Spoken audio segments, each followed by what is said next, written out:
The delegate from Fairfax, Delegate Plum. Mr. Speaker, I rise for a point of personal privilege. Delegate has the floor. Mr. Speaker, ladies and gentlemen of the House, one of the things I enjoy here is to have constituents come and visit Mr. Jefferson's Temple on the Hill and give them a little tour of the place. As a former history teacher, I get into that kind of thing. And just this week, I had a group come and visit. And as I always do, I not only walk through the Capitol with them, but, Mr. Speaker, I take them out on the grounds of the Capitol, specifically out next to the governor's mansion. Just as you leave the governor's mansion, there's a civil rights memorial out there that I think is particularly noteworthy, and I always like to spend a little time talking about why it is that memorial looks as it looks. And you've been out there enough time to know that it features Barbara Johns as the hero of the civil rights movement in Virginia. And when I was there this week talking to my constituents about how it was that back in 1951, this young 16-year-old girl, realizing that she went to school in a tar paper shanty, was really ticked off with the fact that the white kids went to a new brick school. And why did it have to be that way?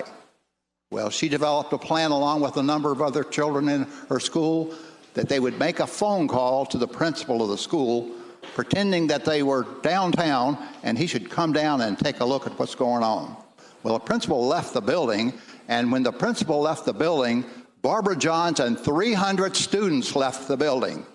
And, Mr. Speaker, that was the first instance of a civil rights movement against the separate but equal.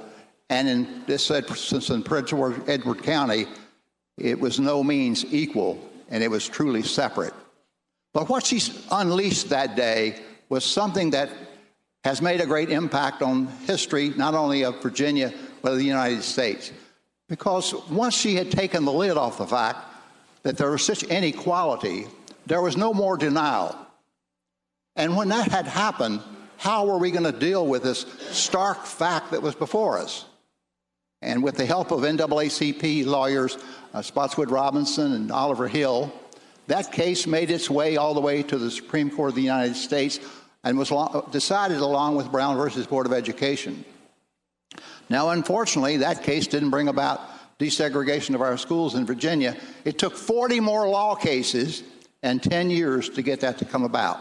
But, Mr. Speaker, the point I'm going to make is that when I stood there this week talking to those constituents of mine about what had happened back then, I realized, by golly, we're in another Barbara Johns moment. The Barbara Johns moment we're at now are the young people who are walking out of their schools, the young people who are on the streets saying, enough is enough. And what they're talking about is gun violence. And I think we need to be conscious of the fact that the lid is off. People are knowing now the drastic problems that we have with gun violence in this country. And it behooves us then to figure out how are we going to respond. It may not be Supreme Court cases, but it will be the case that in a couple of weeks we're going to go back home. Less than a couple of weeks we're going to go back home. And I want you to think aloud with me for a little bit about what you're going to say when the students in your district say, what are we doing about gun violence?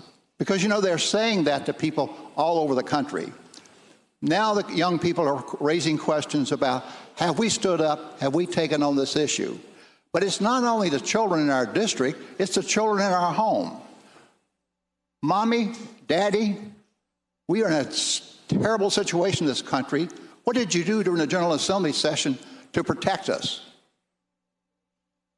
And, Mr. Speaker, I have now, of 6 grandchildren, 4 of them under age 10.